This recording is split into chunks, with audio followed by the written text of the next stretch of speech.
A thriving job market and low cost of living, plus a wide range of veteran benefits, make Indiana the perfect place for veterans of the United States military to call home. InVets can help you find that home. We're an organization started by veterans to help former service members transition to civilian life in our state. InVets can help you find the community with the career opportunities, housing, schools, and amenities that fit your lifestyle. To learn more about InVets, visit us at invets.org today.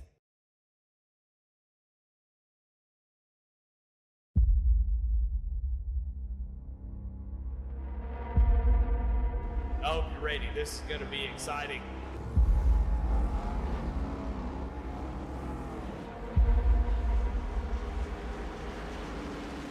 And we got career starts up to go. Green flag is out and we're underway.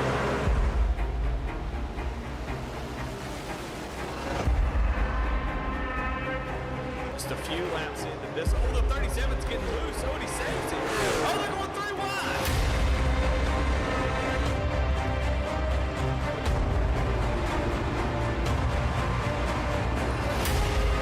We've got a 5-way fight for the win of this race coming to 4 laps to go.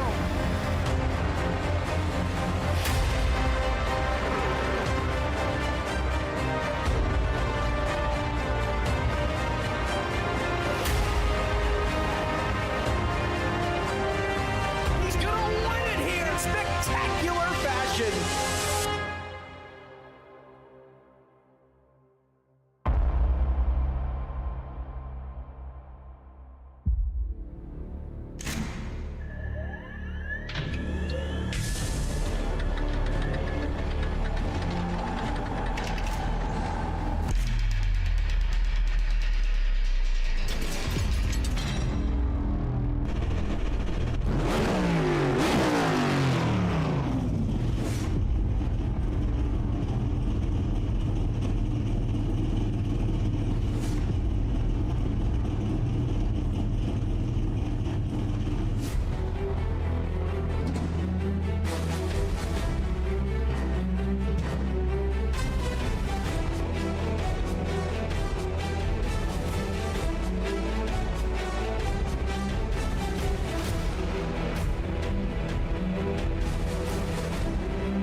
Well, ladies and gentlemen, it is time to shake off those bye-week blues, as tonight the drivers of the SAVE22 Premier Truck Series head to the Lone Star State to take on Texas Motor Speedway.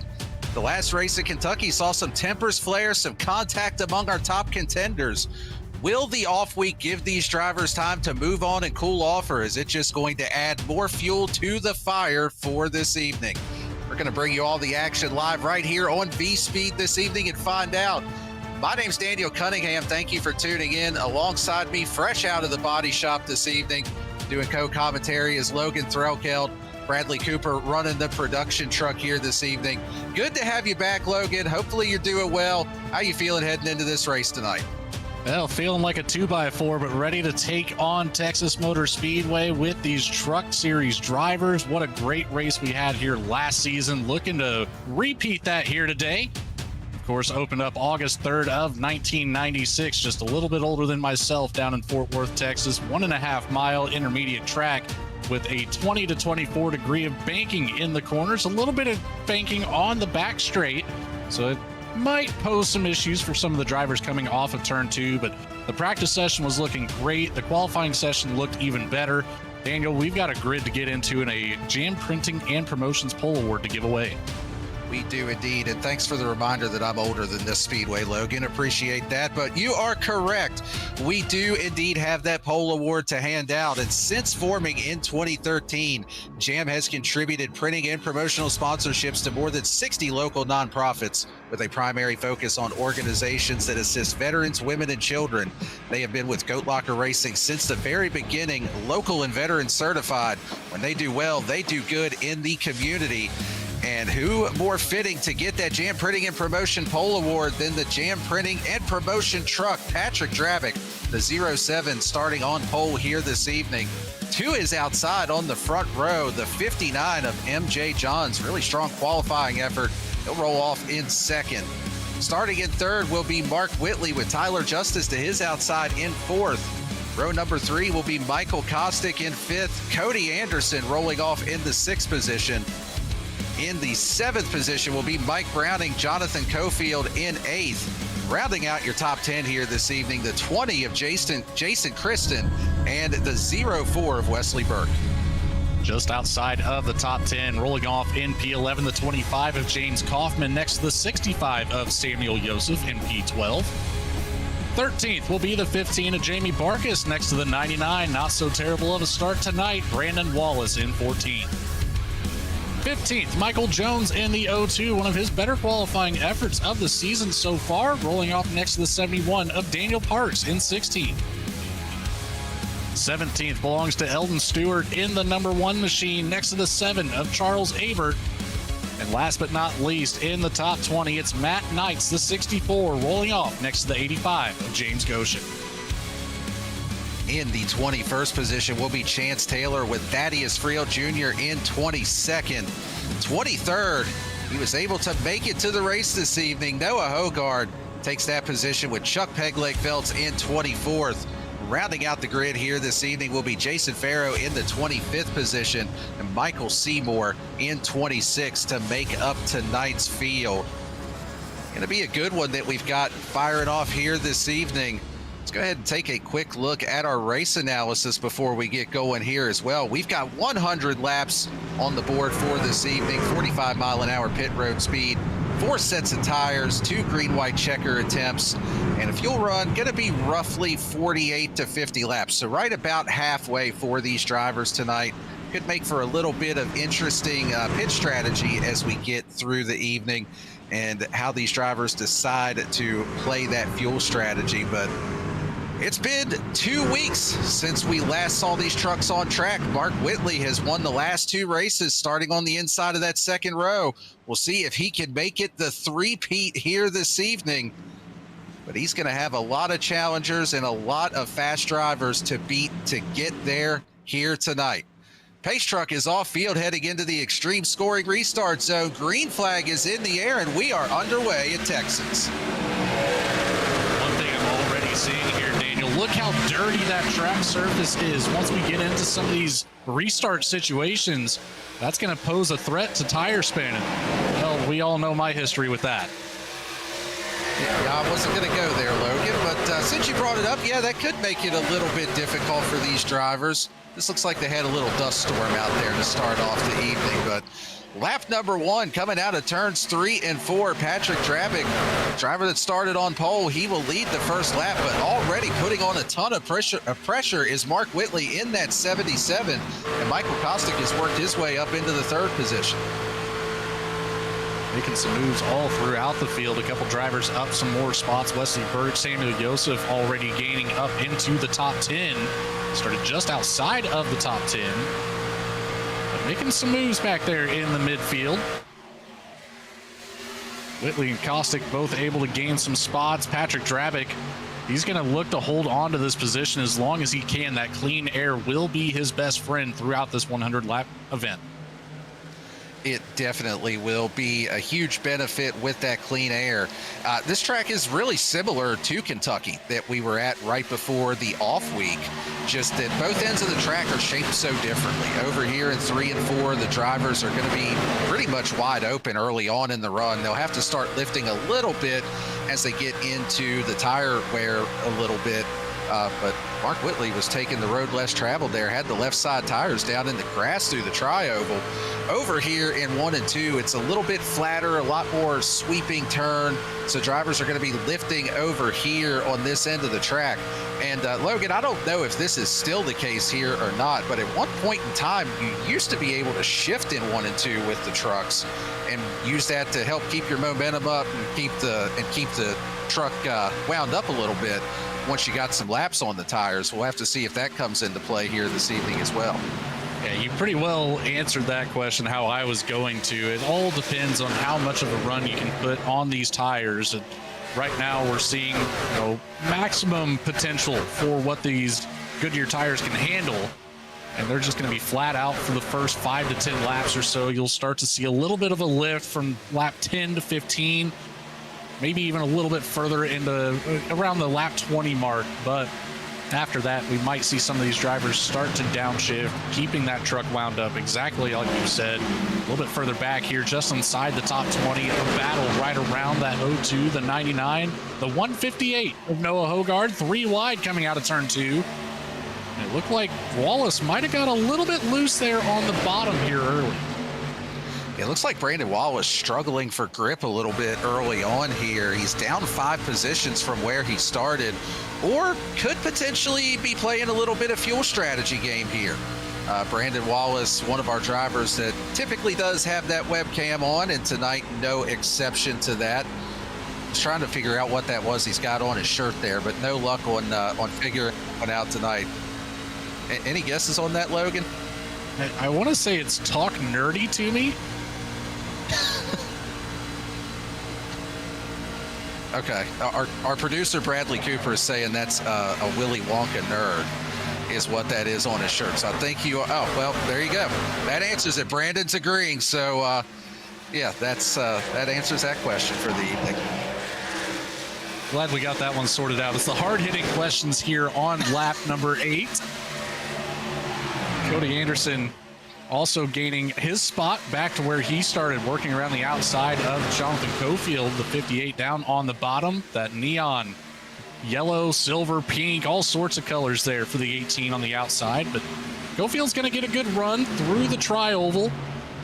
But right now, well, I take it back. I was going to say the outside line can typically prevail, but at the cost of the tires. I don't know if Anderson allowed Cofield to get back through on the inside and didn't want to push that challenge too hard, sporting his own Dale mustache this week with his driver cam. Yeah, we saw that during the Wednesday night Next Gen series as well. A little bit of a different look. We're used to seeing the full beard out of Cody Anderson, but much like Thaddeus Friel Jr. on the Monday Night ARCA broadcast, Cody's starting to enter his Dale Sr. phase here, I think. See if he hits the X button to intimidate throughout the course of this race, but right now losing ground to Cofield. Save biding some time right now. Not a bad strategy as we've made it through the first 10 laps here under green flag conditions. 1/10 of this race completed. So we take a look right here at the 99. Side-by-side battle with Thaddeus Friel Jr. Yeah, a little surprised to see that Brandon has fallen back to this point in that 99 truck. You know, you mentioned pretty strong qualifying effort there for him this evening. Back in the 19th place right now, but here's the man that I think became really popular during the ARCA broadcast Monday night. Again, with the sunglasses, the Dale Sr. hat, got the mustache going on.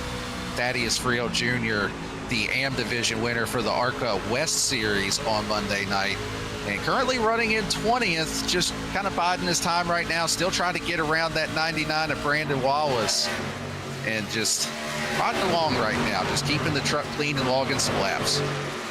You know, I can't say I'm too surprised. Loose there on the bottom of the track. But I can't say I'm too surprised about Wallace falling back right now. We talked about the fuel run potential of being 48 to 50 laps roughly. And Wallace is always one of those drivers that's willing to extend that as far as he possibly can.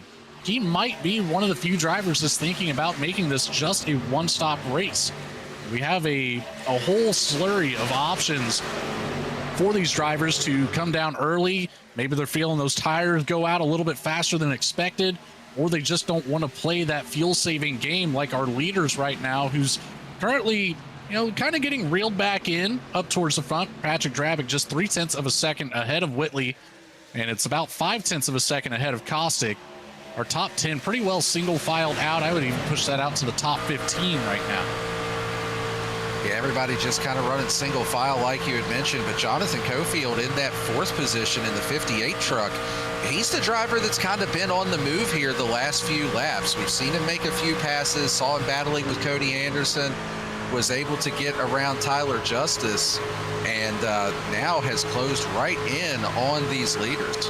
Fastest truck on the track last time by, so a driver that shows a lot of long run pace in every series that he races in, and not surprised as he's actually making a move here for third on his teammate Michael Kostick. Looking to the inside through turns 3 and 4. Kostick still hanging tough on the outside lane right now. He's got the edge at the line, but I think over here in 1 and 2, Cofield will probably be able to drive it in just a little bit deeper. Kostick going to give him some room, put the 58 truck up into P3. That previous lap, Cofield was about a 10th and a half faster than the other top 5 drivers. This time, of course, with the battle, a little bit slower than Whitley and Dravic, but not much at all. Whitley starting to pick up on that draft off of the 07. See what he does this time by here. A 7.73 for Dravic and 8.51 for Whitley. So Dravic doing everything right to start this race out, and keeping a healthy lead over his competitors. Yeah, doing, like you said, doing everything that he needs to do right now. See, he's looking up in the mirror, just trying to keep a little bit of dirty air on the front bumper of that 77 behind him. And, you know, Logan, maybe a little bit of extra motivation here for Patrick Dravic. Going back to the last race in Kentucky, these two drivers were running first and second, and there was contact between the two of them. And Patrick definitely got the worst of that. He ended up pretty much ruined his race is at that point, and we know that Mark Whitley went on to win. So, you know, race car drivers don't forget things like that. Whether it's real life, virtual cars, whatever the case is, you're going to remember if the guy that won last race was the same guy that put you in the wall, and just give you a little bit of extra speed in that process. I don't know if you can see it here, but all that smoke down in 1 and 2 right now, that is actually from contact with Thaddeus Friel Jr. He got sent around here. I believe it was with the possibly the 45 or the 47. Yeah, the 47 of Jason Farrow came across the nose. Friel ended up making contact with the inside wall, but off of the racing surface. So no caution flag coming out. We'll take it back here on the V-Speed Instant Replay. Have a look at what happened between these two. It just looked like a good hard battle. Came across the start-finish line, and Farrow just right across the nose here. I didn't get to see if it was movement up the track or down the track. It looks like the 47 coming down the track a little bit too far. And a slight kiss to the inside wall for the 98. Shouldn't be a whole lot of damage, but a lot of track position loss for Friel. Yeah, that will definitely hurt the cause as far as the track position goes. Plus, we'll have a little bit of front end damage like you mentioned. The 47 actually came down pit road after that, I believe. He actually came down and put tires on, or no, I beg your pardon. He did not come down and pit. I think what I caught was him actually getting it gathered up from that contact, and he was down on that access road. But both drivers able to continue on for now and still out on the track. Both still on the lead lap right now as well. So if we do catch a caution, that will put us, or that will put them rather, right back in with the rest of the pack. Taking a look on board here with Charles Abert. He's also got that driver cam on here this evening. Currently in the 24th position. Trying to put some pressure on Michael Seymour there in front of him. And right now, it looks like he's a little bit faster. It's just the difficulty is how do you set up the passes and how are you able to complete them to be able to gain that track position? It's very hard to say. This track not as wide as you would expect it to be, and I currently have my eyes on a battle right at the top 10. It is a scramble for position between about 6 cars right now. It's James Kaufman all the way back to Mike Browning. Browning being the last car in this small pack. Playing it safe right now, not really inserting himself into this battle, but Kaufman, Mike Browning with a big slide off of 2. We've all been switching positions here. Wesley Burke takes to the inside. Browning was sideways in the back trying to hang on to it with Jason Kristen to his outside. This is the absolute hornet's nest right now. Jamie Barkis trying to give Wesley Burke a little bit of a shove down through the tri-oval to get him clear of Kaufman. I think Barkis is saying, I need to find a way out of the middle of this, because if something happens, it's going to be almost impossible for him to dodge it with where he's at. But right now, it just seems like the 25 and the 0-4, they can't get clear of one another. Kaufman finally able to get around Wesley Burke and clear for that position. And Barkis going the long way around up on the high side. He takes the 9th position. But yeah, that could have gotten big there between a lot of those drivers. They were starting to struggle for grip, especially on the exit of the turns. You get a little bit of that side draft going, and these trucks will get light on exit. Yeah, it looked like Burke made a slight mistake last time around out of turn number 2. It was a good drive on the outside for the 25 of Kaufman. Barkis recognized that, shot up to the outside, picked up the draft. He was able to get clear of Burke, but now Barkis making a slight push out of turn number 4. Burke will take a peek to the inside line. Doesn't look like Barkis is going to shut that door. He'll elect to ride that middle lane through turns 1 and 2. That's going to hurt the 04 here on that bottom line. Doesn't get the drive off the corner that's needed to complete a pass. Riding inches away from the wall down the back straight. I think this has pretty well sorted itself out for now. Back to single file. Take a look back up towards the front as Jonathan Cofield has caught up to Patrick Dravick. He's been able to get around Mark Whitley. Whitley's still in the equation, but Cofield riding the outside line, trying to make a move on the 07. Yeah, Cofield was able to get around Whitley and now starting to put that pressure on Patrick Drabick, a new challenger up here trying to get to the top of the leaderboard. So far, Drabick has led every lap from pole the first 27 laps here this evening. And even Michael Kostick now starting to close in on this battle. So it looks like Mark Whitley may be falling off just a little bit on the lap times here. Still really good pace out of the truck, but not quite what it was a little bit earlier on. Of course, as soon as I say that, he gets a run and he's looking to the inside of Jonathan Cofield, trying to take the 2nd position back away. Looking here in 3 and 4, but Cofield should have the momentum on exit. Whitley does a nice job hanging with him. They're going to be just about even at the start-finish line. You notice Cofield might be trying to apply the pressure to Drabick, but really applying the pressure to Mark Whitley to hold that 77 down on the bottom line. He did not give him any room to move up out of turn 4.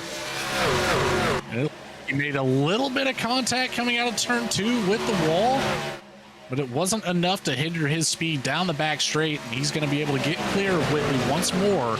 A little bit of more breathing room here. Yeah, there's another challenger creeping into that battle as well with Cody Anderson. He's starting to catch them a little bit further up as well. Taking a look back here, that is Jason Kristen, Mike Browning battling for the 12th position. Kristen there up on the outside. They also have MJ Johns directly ahead of them. What started as a really strong qualifying effort on the night, Johns falling off a little bit here with the race pace, down into the 11th position as they currently run on track, and in danger of losing another position here, possibly 2, to Jason Kristen and Mike Browning. And that battle that we were touching on just a few moments ago, Logan, directly ahead of them with Barkis and Wesley Burke, that battle has not gone away either.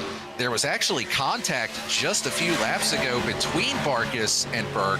Both drivers able to hang on to it, but there was a pretty big moment there between the two of them. And Wesley Burke was at least the one that I saw on the first go-round that he was pretty sideways over in 1 and 2. Still managed to keep it in the head of the 15. Props to Burke for holding on to that one. The battle for P2 once again has gone back to Mark Whitley in control of 2nd place. Jonathan Cofield tucked up underneath that rear spoiler of that truck, Toyota Tundra that the 77 sports week by week. A lot of switching positions throughout the field right now. Seems to be 1 or 2 spots that just keep battling back and forth from one end of the track to the other. Daniel Parks, Chance Taylor side by side as they cross the tri-oval at the start-finish line that time. It was Taylor just ahead of the 71. We're gonna have a look here, and I believe what you're maybe talking about there, Daniel.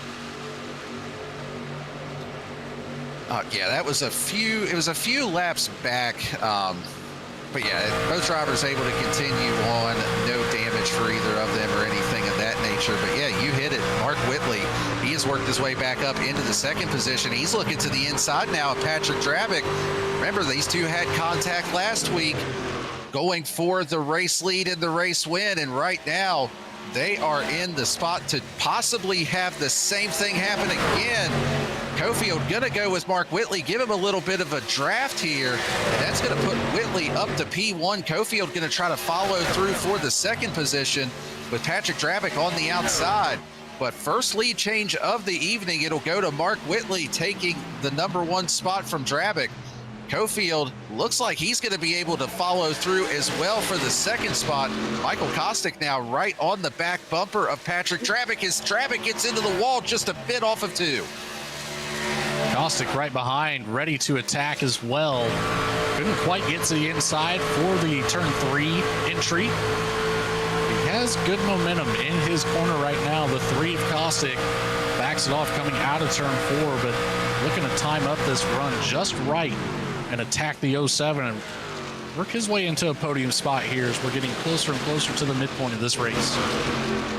Yeah, this race is just flying right along so far. Caution free here through the first 35 laps. While we have a moment, why don't you say we go ahead and thank our title sponsor of the series for the great racing that we are seeing here this evening, and that is SAVE22.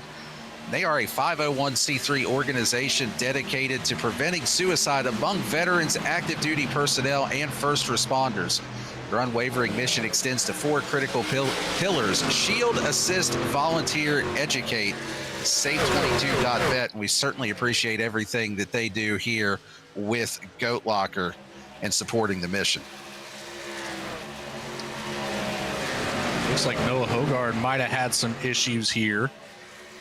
Looks like he brought it down pit road. He was the first one to visit a few laps ago.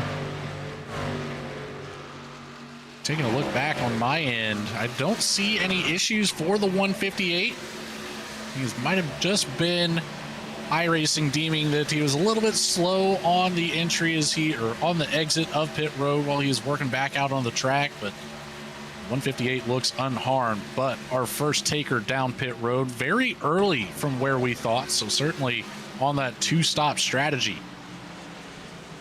Yeah, absolutely. And if these drivers believe that they will not be able to make it on 1 stop, this is about where you would expect to start seeing some of them hit pit lane. But so far, Noah Hogard, the only one that we've really seen. Jason Farrow has made his way down, as has Thaddeus Friel Jr., but both of those drivers had that incident earlier. So Noah Hogard, the only one that has not been involved in an incident that has elected to come down and take 4 tires and fuel here so far. But I have a feeling that within the next probably 5 or so laps, we may start to see that.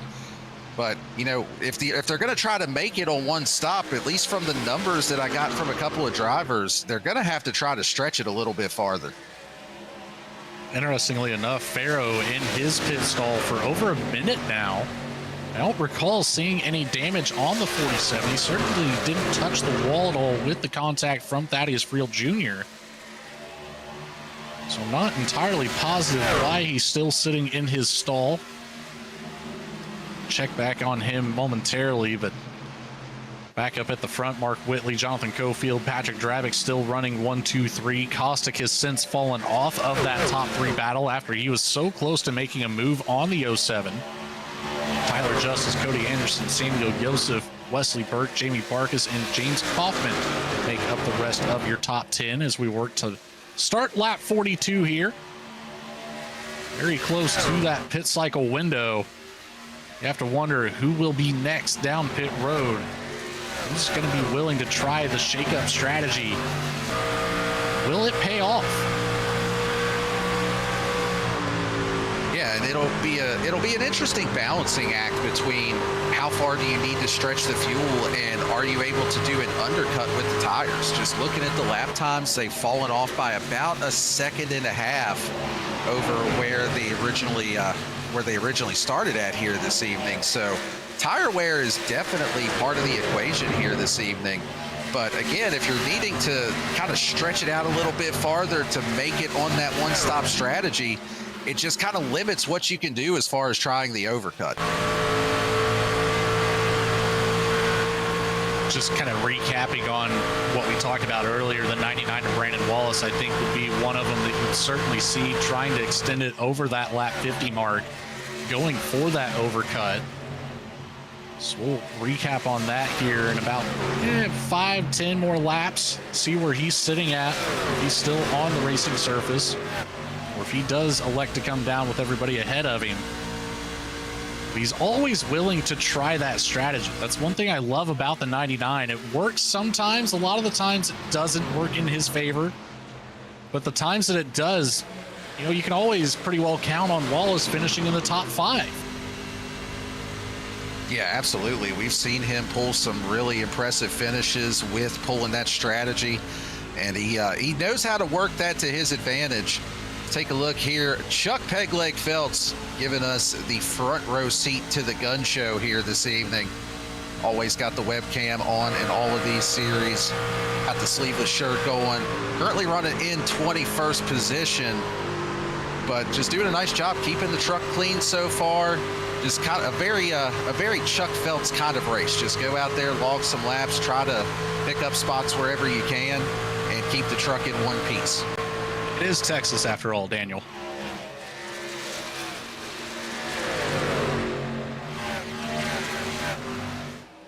Still looking for some of our drivers to bring it down here. We're getting very close to the edge of the fuel run. Patrick Drabick would be the first one I would think of that would have to come down, as he spent majority of this race in the #1 spot, taking the brunt of that air right on the nose of that Chevy Silverado, and that just eats up the fuel from there. Mark Whitley now has about 13 to 14 laps under his belt in the P1 position. Drabick with 33 in the lead to start the race out. And another driver, Jonathan Cofield, who has really not had to bully his way up to the top 2 positions, but really had to put a drive down and get around everybody, making some of those passes that, you know, might take a little bit longer, an alternate outside move that wouldn't be the best idea for a fuel-saving run. Of course, extending your lap just a few extra feet, if you do that lap after lap after lap, that adds up a tenth of a tank at a time. Right now in a great position, steadily in the wake of Mark Whitley. Cofield trying to extend this fuel run as far as he can, it looks like. Yeah, all these drivers trying to extend as much as possible. Jonathan Cofield currently the second biggest mover of the race so far, up 6 spots from where he started. The biggest mover of the race so far, a driver we haven't talked about as of yet, is the 14 of Chance Taylor, currently running in the 14th position, but up 7 spots overall from where he started on the night. And if he can find just a little bit more speed, there are quite a few trucks here right in front of him that would all be for position if he can find his way around them.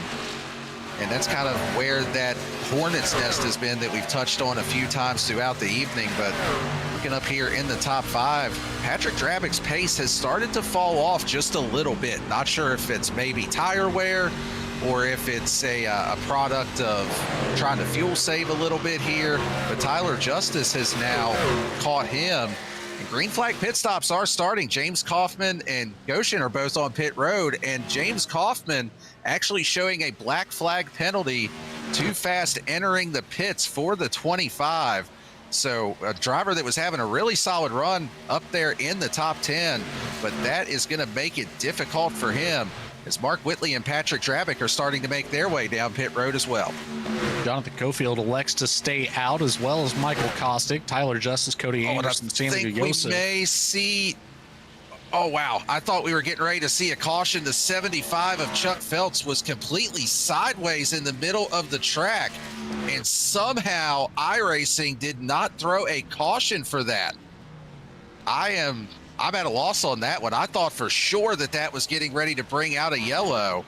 Let's take a quick look on the V-Speed instant replay. It looked like Chuck may have had to check up just a little bit for a pitting truck. I have no clue how that didn't bring out a caution. And right down in the way of a couple drivers as well. Looks like the 99 of Brandon Wallace, a little bit of contact there. Charles Abert, in the meantime, also picks up a speeding on pit road entry penalty. So the 7 will have an extended stay in his pit stall. Yeah, there's a slight hit there, nothing too crazy. Certainly no Chrysler 300. Yeah, that certainly was not a Chrysler 300 moment there. But yeah, I don't think I've ever seen a truck that sideways and even just a little bit backwards on an oval track. And yeah, I think our producer Bradley Cooper just mentioned it. I think the 65 of Samuel Joseph may have run himself out of fuel by stretching it just a little bit too long and just could not coast it all the way back to his pit box. And yeah, just looking at the onboard here, it certainly seems that is the case. That truck is definitely, that truck's definitely out of fuel right there. And that's a long way down pit road for where he started to try to make it.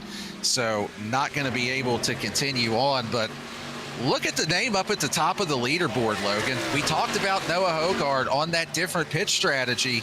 He's definitely on the 2-stop cycle here, and it has netted him the race lead right now by 1.3 seconds over Mark Whitley. Already 2 laps in control for the 158, so you can strike another bonus point on the board for Noah Hogard. Of course, we will have to see him come down about 25 laps from now, so right around the lap 80 area. We'll likely see Hogard come down maybe a little bit sooner, maybe lap 75 or so. But not a bad strategy at all if you want to pick up that extra bonus point here. He will very quickly relinquish that position to Mark Whitley. His 77 comes screaming by on the inside right there into turn 1. So it's short-lived for Hogard, but you can't be mad about it. Alternate strategies, that's how it plays out. He has a chance later on in this race that it still might pay off. Yeah, absolutely. And if he were to catch a caution right now, I mean, he would end up having to come back down pit lane, take another set of tires, but he would have a tire advantage over the rest of the field at that point. So I'm with you. I like the strategy. You try something a little bit different. You never know when the good luck may fall your way when you try that alternate strategy. Let's take a look here with Daniel Parks in the 13th position, currently riding behind the 0-2 of Michael Jones, trying to find a way around. Parks up to the high side here, not able to generate any momentum up there as of yet. Michael Jones actually pulls a little bit of a gap down the back straightaway.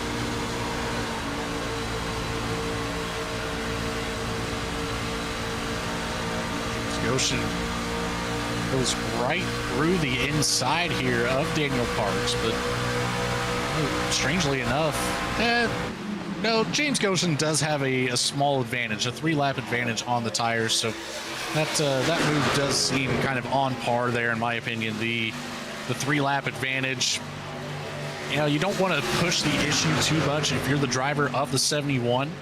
Burn up those tires even more than what's necessary, but right now he's stuck in that middle line, letting a couple more drivers through. Eldon Stewart in the number 1 was next in line. So Parks is falling back into the 16th position after a little bit of contact with the wall out of turn 4. Eldon Stewart, Chance Taylor, James Goshen all able to get around following the 0-2 of Michael Jones. All those drivers up quite a few spots from where they started. 3, 8, 6, and 2 in that running order. So we take a look a little bit further ahead. Cody Anderson trying to get away from Mike Browning. 1-lap advantage on the tires for Anderson. Wesley Burke a little bit further up the road, about 2 seconds before Anderson sees another potential car to pass. Jonathan Cofield in second right now has been slowly but surely taking out little bits of this lead that Mark Whitley has. At one point, it was right around 3.7 seconds, now down to 2.8 seconds. And Cofield, you can see there on the scoring pylon, last time around was about a tenth and a half faster. So still 40 laps to go, still plenty of time to try to get up there and mount a challenge. But as of right now, it looks like he has the speed in the truck that he could certainly get up there and try to catch the 77. The 07 at Dravik, you know, we saw him start on the pole. He started to fade out of the top three. I think whenever we came down to pit road, he was running in the 4th position. Now comes out behind Tyler Justice, as Justice works his way around the 158 of Noah Hogard. The 07 will be next in line for that 5th place spot. So he didn't lose too much ground, but still the 33 around. And looking at the time spent in the box, Tyler Justice, he needs to tip his pit crew this week of 14.4 versus the 15.1 for Dravik. Yeah, Tyler Justice definitely brought the A crew out here this week, able to get a good clean pit stop off for him. And currently he's starting to close in on Michael Kostick here for that final podium position. Just inching in ever so slightly. Those two drivers are on even tires. They did pit on the same lap. All of them, Cofield in second, Kostick in third, Justice in fourth, all pitted one lap after Mark Whitley. So a little bit of a tire advantage for all three of them compared to our race leader. While we have a second here in the action, let's say thank you to another one of our amazing sponsors here in Go Locker Racing, InVets. InVets aids in transitioning to civilian life, focusing on job placement and finding the right community for veterans and their families to ensure their success and happiness. They are a veteran nonprofit located in Indiana with the goal of bringing veterans to that state to live and work. They're a big part of the Goat Locker Racing community, and we thank them for everything they do here and outside in the real world. You can visit them at InVets, check out everything that they do outside of the scenes, behind the scenes. Definitely appreciate their support with everything here at Goat Locker. And taking a look here, Noah Hogard still out on track, running in the 9th position on that alternate tire strategy. Mike Browning just got by for the 8th position. Next driver behind Hogard will be Jamie Barkis in the 15. Just about a second and a half behind Noah Hogard. It's Jason Kristen in the 20 directly behind Barkis as well. Taking a look at the timing and scoring here as well, Chuck Phelps, after that issue there off of turn 4, has brought it down pit road. He's currently getting repairs done. A little over 3 minutes spent in his pit stall. Keep an eye on the 75, see if he makes a return to the racing surface. But the 47 of Jason Farrow, last time we talked about him, he is a little over a minute in his pit stall. He is elected to bring it back to the garage. So our one retiree of the race so far. Looking pretty good here, was still 19 out of 26 on the lead lap, Daniel. Yeah, really strong showing out of this field. Sometimes you never know what to expect when you come back after a bye week. Are the drivers going to have a little bit of rust? Are they going to need to kind of get back in the groove of things? But between this race tonight and the Premier Series race on Wednesday night with the Next Gen, that race went caution-free as well. And these drivers really living up to the Premier billing with the racing that we're seeing. Just out there running clean laps and putting on some good moves here this evening. Speaking of, Jonathan Cofield still closing in on Mark Whitley, your race leader. He's consistently been about a tenth to a tenth and a half faster, and he's got the lead down to 1.5 seconds. So at the rate that he's going, this battle for the lead could be on in the next 5 to 10 laps or so. Looking to put on a show here in the back half of the regular season, of course, at Gateway next week. Taking it to Madison, Illinois, just a little bit northeast of St. Louis. Charlotte, New Hampshire, and Old Atlanta before we take it to our postseason races. Starting off with Bristol and Las Vegas in round 1, Iowa, Kansas, round 2, and the championship race being hosted at Miami this year. Love to see these trucks at Miami Speedway. I feel like that's always one of the best races of the season, and to see that one as our championship race, that's going to be a fun one to call, Daniel. It is indeed. And also, how about the playoffs kicking off at Bristol? We know how chaotic that place can be.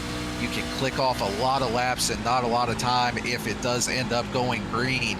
But I think, just looking at the schedule, I love that we've got a short track in both of the playoff rounds with Bristol and Iowa. It's going to make for some really good racing once we get down to the championship stretch. You are 100% correct about that. It's going to be a fun championship chase here in just a few short weeks. Looking forward to that month of April when we really start to kick everything off. We still have a couple to go before we get there. Quick run of 5 races over the next couple of weeks until we see the action really start to ramp up. Jonathan Cofield still closing that gap here down to 1.3 seconds now to Mark Whitley for that race lead. We'll see if Whitley can hold on to it once Cofield gets up there and challenges for that position. That's one thing that the 77 I've noticed over the last couple of seasons, Daniel. He's very good at just waiting until the right time, saving those tires for that upcoming battle, and then holding on to it as best as he possibly can. So we take an onboard look here with the 58. It doesn't look like he's too far up the road by any means. Yeah, and you're absolutely correct. We don't know how hard Mark Whitley is pushing right now, if he's maybe backing off and saving just a little bit. You know, usually whenever you're in this position where you have a pretty big lead, you don't really push a whole lot. You just kind of have a number in mind that I don't want the gap to drop below this. And then once they kind of get to that point, you can start to pick up the pace for a couple of laps. You're really just managing the gap at that point. So possibility that is what Mark Whitley is doing here, is that gap has started to stabilize just a little bit. Mark Whitley still about 1.2 seconds up the road of Jonathan Cofield. But yeah, everything looked like it stabilized, but just behind that, there was a pretty big moment between a few different trucks there, including some contact to the wall with a couple of lap trucks. We had the lap traffic there just in the way on the outside. Not entirely positive who that was that made contact with the wall. Got very lucky there. Yeah, it looked like it may have been the 37 of Michael Seymour, I think, that maybe made a little bit of contact with the wall. But as they run, everybody able to get everything squared away, straightened back out. Everybody keeps it green for now. See Michael Kostick there running in the 3rd position. Tyler Justice in 4th behind him. The battle for 4th may be heating up here before too much longer, as Patrick Drabick is starting to close back in just a little bit on Tyler Justice. He's got the gap down to about 0.4 of a second as they navigate some of this lap traffic. And it seems like Patrick Drabick is maybe navigating this lap traffic just a little bit better than Tyler Justice is. I was about to say that. It seems like Justice is really having to force the pass around some of this lap traffic, where Drabick is able to just kind of fall in line, and where the lap traffic is slowly getting out of the way for the 33, they are already out of the way for the 07. So it's really just opening up that door for Drabick to get right on by. See the 33 still struggling right now to get around. I believe that's the 98 of Thaddeus Friel Jr. Friel Jr. actually making up some ground and getting clear of the 33 before turn 1. So that's going to hurt Tyler Justice's chance. So he's going to have some dirty air. He'll have to move up a lane here on the track. That kind of pushes out wide of turn 2. And Drabick just slowly closing that gap even more. Justice is struggling in the dirty air here. Maybe not expected, but Thaddeus Friel Jr. did just bring it down about 3 laps ago. He's got fresh tires underneath that 98 machine. He's going to make some steam here over the course of the next 22 laps. Yeah, he's able to get around Michael Kostick there in pretty short order and move up another, not a pass for position, but another truck on the racetrack. And that is Michael Seymour in the 37 that is directly in front of him. That is not a pass for position either. Seymour on a different lap from the 98. But yeah, you're absolutely right. That little battle with the lap truck there has actually allowed Patrick Drabick now to really close right in on the back bumper of Tyler Justice and start to put a little bit of pressure on that 33. It's now a 1 second difference between our top two drivers. That gain on the leader has subsided quite a bit. This time by it was a 31.356 for Mark Whitley, a 31.384 for Cofield. So Cofield slowly falling off that fast pace that he had to catch up to the 77.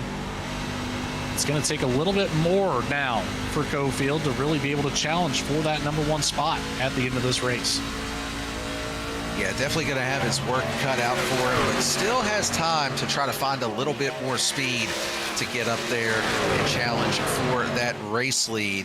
This battle for fourth is still heating up between these two drivers. Taking a look a little bit further back, Cody Anderson, Wesley Burke, the battle for sixth is starting to tighten up a little bit here as well. Cody Anderson running a little bit higher on the track than Wesley Burke, just trying to keep some clean air on the front of that 18 truck. Looked like he got a little bit tight there on corner exit of 2, almost made some contact with the wall. But, you know, that relaxed look that we saw out of Cody Anderson when we had the webcam on earlier, he definitely looks like he's a little bit more up on the wheel at this point. Just a touch closer there. But you got to remember, the last time we checked in with the 18, he was a little over 2 seconds behind Burke. So in the away time that we've had from Cody Anderson, it's been slowly but surely creeping up here. I don't know if he'll have an opportunity to take a look at a top 5 finishing position before the night's over, but you never know. That yellow flag that we haven't seen yet today, hopefully it stays put in its holster, but that would certainly flip the script for this entire race throughout the entire field. And you know what one of my favorite things was watching Cody there? If you have played any racing game, whether you've been on iRacing, whether you go back to Need for Speed, whatever it is, every gamer knows that if you turn your body with the steering wheel or controller, it helps the car turn better, and Cody was doing that. You got to put the extra little lean into it. It's the poor man's motion sim, Daniel. Like that. That is very, that's pretty accurate. I'm going to have to remember that and use that a little bit later on. Back up, just up the road, the 33 of Justice, the battle with the 07 of Drabick. Got a little bit more of a gap, 0.3 of a second now between the two. So since Justice has been able to get clear of that lap traffic, he's able to put down a little bit faster of a lap time. Drabick still faster last time by about a 10th. Wesley Burke and Cody Anderson behind them are now side by side. Anderson taking a look to the inside, crossing the start-finish line. Anderson with the advantage down into turn 1. I think that he should be able to get clear unless Burke pinches him all the way down to the bottom exactly like he is. A little bit of contact there, it seemed like. Certainly Anderson will not be happy about that. No, Anderson going to have to get up on the wheel just a little bit more to be able to complete that pass. And, yeah, you know, lip reading is not one of my strong points, but I think I picked up a couple of those words that Cody was using there. But, yeah, that was a tight move. I mean, you're getting down to the end of the race. You almost have to expect that they're going to pinch down on your door a little bit when you're on their inside like that. But the contact, definitely not something that Cody Anderson appreciated there. Well, luckily, Anderson now has that built-in censorship with that mustache, so you can't see the entire lip reading, but I'm with you. I think you can pretty well concur what's going on through his head, communicating with his teammates, a little bit of frustration after being pinched down all the way through the exit there. That was a very, let's see, deliberate? Is that a word? Sure, it is now. That's not my word of the day. I haven't had a chance to use it yet today. So, but yeah, we'll say that's a word now. It ended up working out for the 04. He'll hold on to that 6th spot. Anderson will have to do a little bit more. But the battle for the lead, we saw it last time, about a second between the two. Whitley either falling off pace or Cofield starting to find that extra speed that you mentioned. We've got just over 10 laps now to see how this one's going to turn out. Yeah, and I thought maybe Jonathan Cofield might have kind of burned his tires up a little bit. Mark Whitley had started to stabilize that gap to the second place driver, but over the last few laps, Cofield has found a little bit more speed out of that 58 truck, just keeping it nice and tidy on the bottom of the track, trying to wrap that white line. As Mark Whitley, a little bit of a connection issue there, it looked like. Blinked out just momentarily, but is back on the track now there, just ahead of Jonathan Cofield. But yeah, Cofield's got 10 laps. He's in that range where he's going to start to get a little bit of that dirty air, going to have a little aero push on the front of that truck. It's easy, I don't want to say it's easy, but it's easier to get there to him versus being able to complete this pass. One thing we haven't talked about at all, Daniel, that could be playing a factor for both of these drivers, the track temperature. Only 81 degrees now on the surface as that sun goes down. Who is it going to benefit more as the lights are now on here at Texas Motor Speedway? This one will finish just at dusk here. 5 lead changes so far throughout this race. Of course, not seeing that yellow flag wave has been fantastic throughout these first 91 laps. Dravic finally gets around Tyler Justice, though. I missed that pass for P4. But the 07 working his way closer to a top 3 finish as Michael Kostick not quite in the equation here for a top 2. And only 0.6 of a second ahead of Drabic, holding on to that P3 spot. Yeah, a lot of battles starting to tighten up here as we get down towards the end of this race. This is taking a look back at the move that Patrick Drabic made to get around Tyler Justice for that 4th position. Justice got tight on corner exit, gets into the wall. That mistake allowed Patrick Drabic to get through for the 4th position and now start to set his sights on that number 3 of Michael Kostick. As we get down to the end of this race, while we have a quick moment, we do have another sponsor that we want to give a quick shout out to, and that is GTR Simulators. They are a leader in professional grade racing and flight simulators. They deliver immersive real-world experiences trusted by racers, pilots, educators, and entertainment venues worldwide. From home setups to commercial and trading solutions, GTR Simulator puts you in the driver's seat, and there is a special discount for Goat Locker Racing in the shop tab at goatlockerracing.org. Of course, you can't forget Above the Yellow Line Media too there, Daniel. They host all of the Goat Talk Live podcast shows there on those Thursday nights, past and future here for Goat Locker Racing. Eddie Smith and Patrick Drabic week after week talking about what's going on inside and outside of Goat Locker.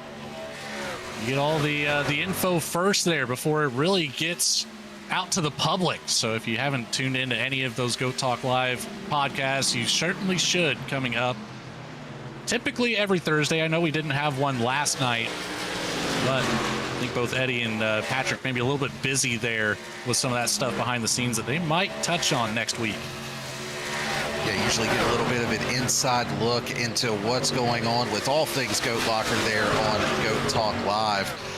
Taking a look on track, Jonathan Cofield now dealing with the lap truck of Thaddeus Friel Jr. Again, he does have those fresher tires. He's got about 20 lap fresher tires than our race leaders. So we'll see if he tries to unlap himself, get one of those laps back, or since we're down here to 5 to go, if Friel may just say, hey, I'm going to hang out here. You guys race it out amongst yourselves. For right now, though, it looks like he is to the outside of Jonathan Cofield, trying to get that spot on track from him. And that is just helping out Mark Whitley. Since they've been running side by side, it's allowed Mark Whitley to pull away by a couple of tenths here. It's not what you want to experience if you're Jonathan Cofield right now. You want all of that room to move up to the top of the track on corner exit. Right now, that door being shut. He cannot drive all the way up to the wall. Utilize that full racing line as now Friel slots in between our 1 and 2 drivers. This could help him a little bit here with a little bit of draft off of the faster car. See how Whitley manages the lap traffic here. He's coming up on. I know there's a whole lot of ways that this could shake out here in the next 3 laps, Daniel. Yeah, absolutely. And that side-by-side definitely hurt the 58 of Cofield. If you're in that position where, you know, you're battling for a win, it's getting down to the end, the side-by-side is what you don't want. If you've got a lap car that's faster, you just want them to go around. Either go around me and then get up there and get around the lead or two, or fall back and let us settle it out amongst ourselves. But at this point, it has allowed Mark Whitley to stretch that lead to 1 second, as we are now at 2 laps to go here at Texas.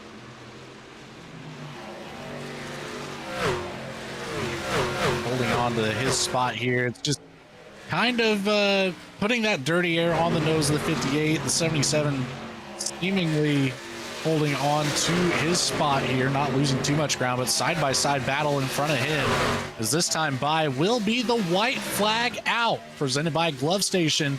Quality gloves and protective gear to get you across the finish line. Yeah, So and if you're Mark caution Whitley, from this is not what you want to see in front of you. You've got 2 trucks side by side while you're leading this race with a pretty decent lead here. They do kind of sort out, but they were getting into the wall there on his outside. Whitley able to clear around the 25 of Kaufman and gets through 3 and 4. Checkered flag is going to be out. Mark Whitley is going to make it 3 in a row. He is your race winner here tonight at Texas. 62 laps led on the evening, and a really dominating performance out of the 77.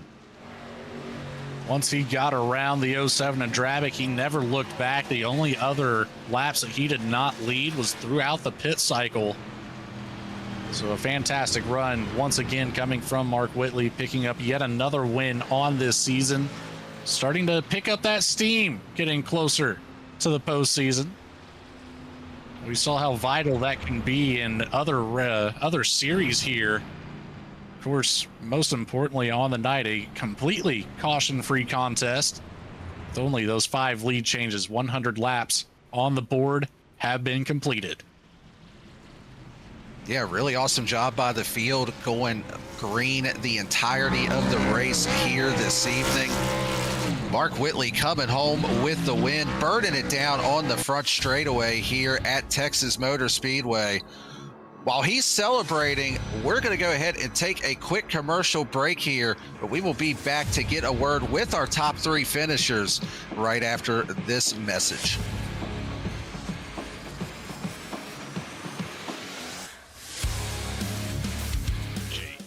Racing. We're in the game.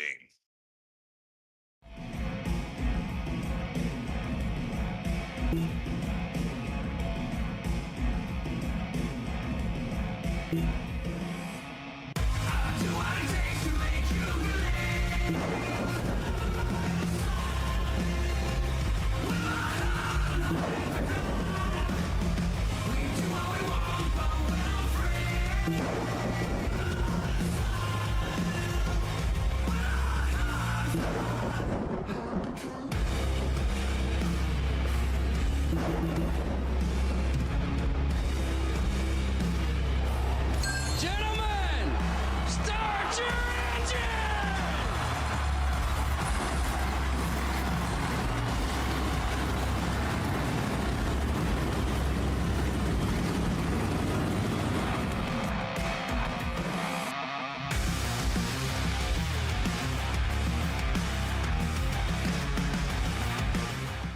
Superior quality, ultimate protection, and the highest level of craftsmanship. We make our gloves for the hard worker that wakes up every morning and gives 110%. You deserve the highest quality protective gear that's going to work for you day in, day out. We know it can be tough deciding what companies to trust for your hard-earned money. It's all in our name. We've mastered our craft to help you master yours. We make our gloves rugged, durable, and designed for you. Whatever the job is, we have you covered. We are your Glove Station.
A thriving job market and low cost of living, plus a wide range of veteran benefits, make Indiana the perfect place for veterans of the United States military to call home. InVets can help you find that home. We're an organization started by veterans to help former service members transition to civilian life in our state. InVets can help you find the community with the career opportunities, housing, schools, and amenities that fit your lifestyle. To learn more about InVets, visit us at invets.org today.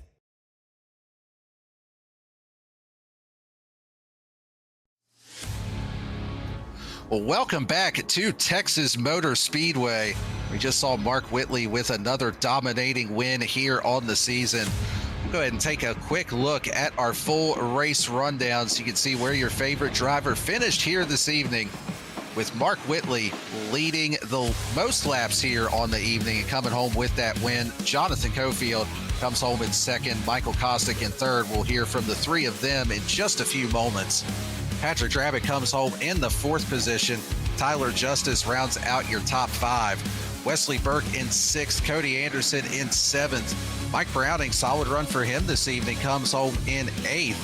Jamie Barkis in ninth, and rounding out your top 10, biggest mover of the night, Chance Taylor in the 14 truck. In P11, it's the 20 of Jason Kristen, followed up by the 02 of Michael Jones, taking home P12. The 59 of MJ Johns started out in second, but ends up moving just outside of the top 10 in 13th. Eldon Stewart in the number 1 takes home 14th on the night. James Ghosh in the 85 takes home 15th, with Matt Knights in the 64 just behind him. Michael Seymour, the 37, takes home 17th, with Brandon Wallace, the alternate strategy. Didn't quite pay off, loses a couple spots. He'll round out here in 18th. Daniel Parks, the 71, in 19th. And, of course, James Coffin in the 25, taking home 20th. And 21st, after leading a few laps during the pit cycle, is Noah Hogard. Charles Abert in the 7, he comes home in 22nd. Samuel Joseph in the 23rd position here this evening. Thaddeus Friel Jr. in 24th. Chuck Phelps, tough night for him after that pitting incident that he had. He comes home in 25th, and rounding out the field here on the evening is the 47 of Jason Farrow, making up the field here this evening. But Logan, what do you say we go ahead and hear from our top three finishers, starting with the race winner, Mark Whitley. This is Daniel Logan up the booth. You got us? Yeah, I got you. Well, another really solid run. You've got 3 in a row now, building some momentum here, even after the bye week. One of the things we talked about throughout the race was fuel strategy. If everybody would be able to make it as a one-stop race. How close was that for you, and how much did you have to save it, if any, to be able to make it a one-stop race tonight? Yeah, first run there, I definitely was clutching a little bit, getting into one just to get it to halfway. Second run there was a few laps there. I started like backing the corner up a little bit just because there was a part of the run where we were a little short, and I just wanted to make sure, because I knew Jonathan was coming, so I wanted to make sure I had a little bit extra if I needed it. And then, by the time he got there on my bumper, the fuel, it was right on the money almost. And then, lap cars and just the last couple laps, we kept slowing down. So I think I was like half a lap to the good. So it was close, but didn't have to save too much. I saved just a little bit. Well, we saw you finally take the lead here after about 34 laps. You got around Patrick Drabick for that number 1 spot, and then you never really had to look back. The only other laps that you didn't lead were throughout that pit cycle. How important do you think that was to your race here to come home with yet another win? Was it the clean air that you're really trying to focus on there? Track position? What was going through your mind? Oh, yeah, it was huge. Like the first beginning part of that run, like first 10, 15 laps or so, I was just trying to save tire, just kind of ride. And it seemed like I felt like I was faster than Patrick, but it's just like the dirty air was just so bad. And then I finally got a run, like I said, on whatever lap it was. And I was like, I've got to get around him because I just felt like it was just heating and burning the right front up, just sitting behind him, even though I didn't feel like I was driving that hard. It's just the dirty air was so bad. So little sin job off the inside and, was able to get up under him and get around him. And after that, I mean, clean air, it felt so much better. And the rest of the race, yeah. Dirty, it was, I knew how bad dirty air was racing behind him for 20, 30 laps. So I was a little worried once Cofield got toward us.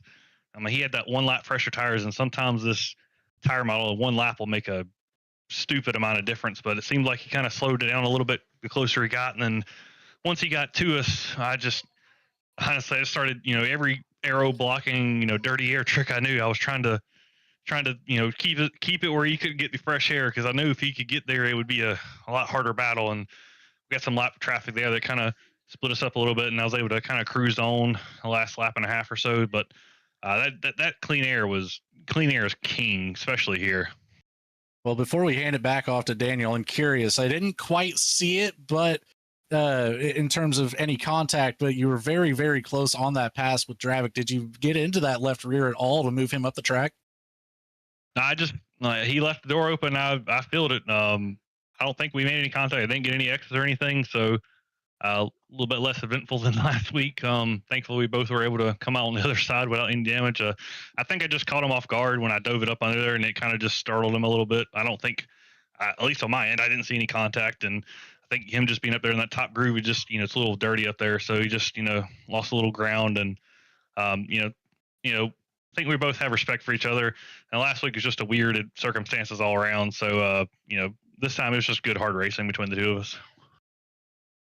Well, you pulled out all the stops tonight. You were able to get the win, and this one ties you with Dravik for the most wins in the Premier Truck Series. You both got 11, so racing to see who's going to take that overall series wins record here. But congrats again on the win. Another dominating performance. Before we let you go, who do you want to thank or shout out for it? Yeah, first and foremost, all the sponsors here of the league. For without them, we wouldn't be here. Lincoln Tech, SAVE22, Indiana Department of Veteran Affairs, Invets, ATYL, Jam Printing Promotions, just you guys at V-Speed, just everybody helps put this league on. It's great to be involved here. All the good mission behind all the league and stuff. It's great to see all the good things this league does. My personal sponsors, Brantley over at Harpoon Design, putting together these awesome paint jobs I have. If you need one done, just check him out at harpoondesign.com. He's the best one on iRacing, in my opinion. I'm a little biased, but I've been with him for almost 10 years now, and it's like I haven't found a guy that's better than him. So check him out. And then if you're looking for an upgrade or a new PC, everything's kind of crazy with the market right now. But Java.GG's got you covered over there. #1 online gaming marketplace. If you, like I said, if you need a whole new system or just an upgrade, they got you covered. Then all the people that tune in these broadcasts races over in Harpoon, you got Daryl, Vector, all them guys. I appreciate them tuning in. And I guess, like I said, shout out to you guys for putting on an awesome broadcast. It's always fun to go back and watch and just see how the rest of the field fared, and just see what other action was going on the track. Well, there you have it from our race winner, Mark Whitley. Congrats again on the win. We will see you next week at Gateway. Sounds good, guys. Take it easy. Let's go ahead and get a word with our second place finisher, Jonathan Cofield. This is Logan and Daniel. You got us? What's up, buddy? Well, good run for you tonight. I know you came up one spot short of where you ultimately wanted to be, but you had a ton of long run pace here this evening. There on that last run, you were closing in on Mark Whitley. You got into a little bit of a kerfuffle, we'll say, with the lap truck there near the end of it. Do you feel like you could have maybe gotten up there and challenged for the win, or was the dirty air just too much to overcome once you got up there?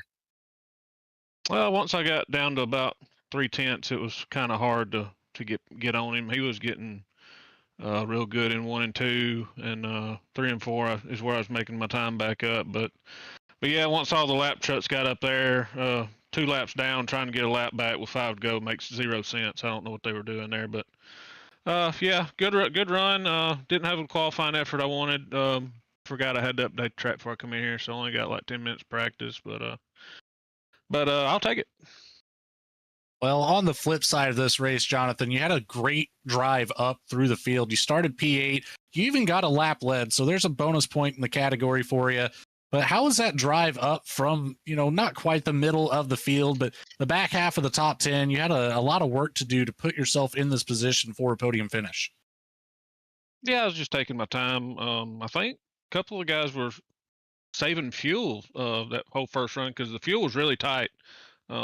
Like I was only a lap to the good on the first run, and then I know we were real close for the second run. I didn't catch that, I guess. So I was running full out, and then seeing how easy people were to pass, and Costed, my teammate, was like, "Yeah, man, I've been clutching 1 and 2 since the start of the race." I thought, "Oh, I better start." So about 10 laps to go in the first run there before we pit, I started clutching to save enough to pit a little bit later than Whitley, and thought I might could run him down, but I gave it my best shot. Yeah, I think there was a certain Ferrari pitch strategist that you were missing there in the team chat tonight. So you can blame a little bit of that on me, but still a really solid run coming home in P2 here this evening. Before we let you go, who do you want to thank or shout out? Just everybody at V-Speed, Bradley doing the broadcast, and you and Logan. Can't wait to go back and watch it. Everybody at Bandits, good job on Costic getting a third place finish there. Everybody's running really good here lately in every league we run. Jam Parent Promotions, SAVE22, of course, really appreciate them coming on and sponsoring our series here. Like I said, V-Speed, Alexander PCs, Cruising Classics, and GTR Simulators. All right, well, good run for you. Congrats on the P2. We'll see you at Gateway. Thank you, buddy. And that was our second place finisher. Let's go ahead and grab a word with our third place finisher, Michael Kostick. This is Logan and Daniel up in the booth. You've got us? Yeah, I got you. Well, man, that was a pretty quiet night for you. Started 5th, finished 3rd, and no laps led on the evening, but, pretty distant 3rd in all honesty. What did you need to get up there and try to battle with Cofield or Whitley? I don't know, really. It felt pretty decent in the first run, but I came out of the pits, had clean air, and for some reason I just didn't like the way it was driving, so I guess I needed someone in front of me to be blocking the air. Well, it didn't quite happen out that way for you. A lot of lap traffic there at the end of the race that kind of seemed to inhibit your ability to get any closer.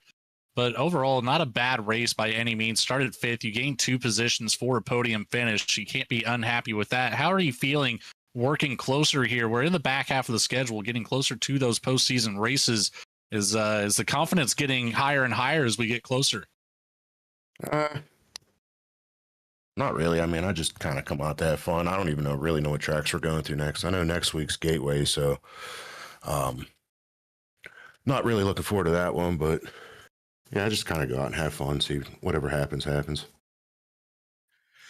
Well, really strong run for you tonight with the P3, building a little bit of momentum here as we do get to the playoffs. Before we let you go, who do you want to thank or shout out for the run tonight?